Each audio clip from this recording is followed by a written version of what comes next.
जाए इसका मैं अपडेट के साथ वीडियो बनाकर दे चुका हूं। आज मैं आपको रोज प्लांट को मल्टीग्राफ्ट करके इसका अपडेट दिखलाऊंगा। जानने के लिए पूरा देखिएगा। सबसे पहले आपको एक जंगली गुलाब का पौधा लेना है। जंगली पौधा आपको अपने इंग्लिश पौधे से मिलेगा। ग्राफ्ट के नीचे मिट्टी के अंदर से जो ब्रांच निकलती है वो जंगली होती है। कुछ दिनों के बाद जड़ के साथ ब्रांच को निकाल लेना है और निकाल कर किसी बड़े गमले में या फिर जमीन में लगा दीजिए। जब पौधे में मल्टीपल ब्रांचेस निकल आए तब पौधे को हार्ड प्रून कर दीजिए और अब आपको इनकी ब्रांच पर ग्राफ्ट करना है। इस बात का ख्याल रखिएगा, ब्रांचेस की दूरी कम होनी चाहिए जिससे कि इन पर ग्राफ्ट करने के बाद हर एक ग्राफ्टेड ब्रांच को सही से खाना पानी मिल सकेगा। फिर आपको कटर चाकू ब्लेड को स्टरलाइज कर लेना है। आप हाइड्रोजन पर ऑक्साइड का भी इस्तेमाल कर सकते हैं और सैनिटाइजर को भी यूज में ला सकते हैं। नीट एंड क्लीन करना जरूरी है।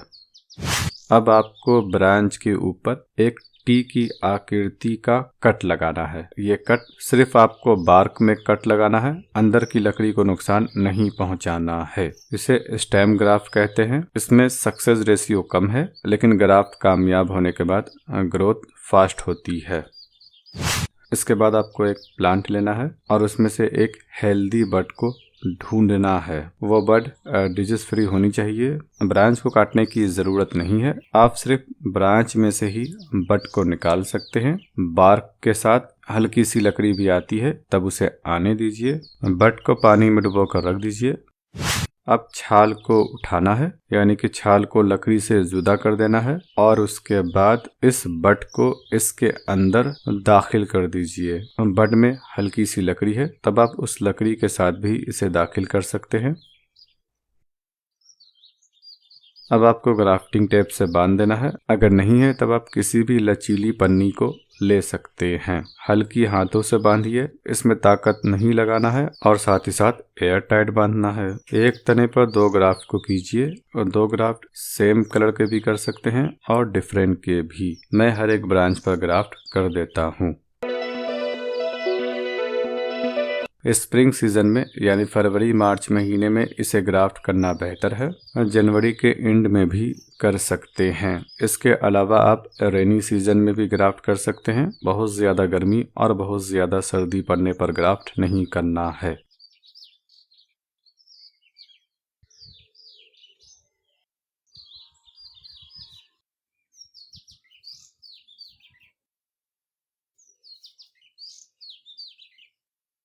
इसे ढक देने के बाद ऐसी जगह पर रखना है जहां पर तेज धूप इसके ऊपर ना पड़ती हो। मिट्टी में हल्की हल्की सी नमी बरकरार रखिएगा। सिंडर में लगा रखा है तब भी आपको बरकरार रखना है।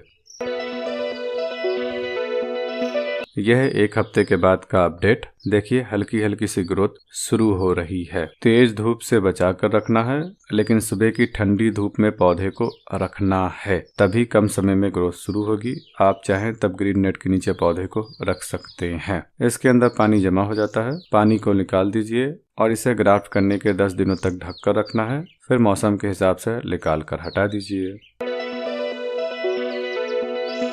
यह है 38 दिनों का अपडेट। इस ब्रांच पे मैंने 2 ग्राफ्ट को किया था। एक की ग्रोथ भरपूर है और दूसरे की ग्रोथ बिल्कुल कम है। इस पौधे की इस ब्रांच पे मैंने 2 ग्राफ्ट को किया था और दोनों ग्रोथ पर है, एक की ज्यादा और दूसरे की कम। इस बात का ख्याल रखिएगा, एक ब्रांच पर आप 2 ग्राफ्ट कर सकते हैं और दोनों की ग्रोथ भी शुरू होगी, लेकिन दोनों में से सिर्फ एक ही लंबे समय तक रहेगा।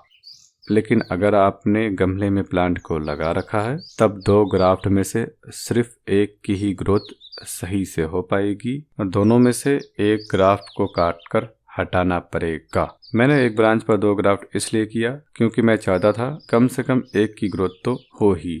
इसकी मैंने 4 ब्रांच पर 8 ग्राफ्ट किया है और इसमें सिर्फ 4 कलर है। हर एक कलर के और 2 ग्राफ्ट है। एक ग्राफ्ट को मैं रखूंगा और एक को काटकर हटा दूंगा। इस तरीके से इस एक पौधे में 4 ग्राफ्ट होगा और 4 कलर का फूल खिलेगा। 1 महीने में इस ग्राफ्टिंग टेप को काटकर हटा देना है।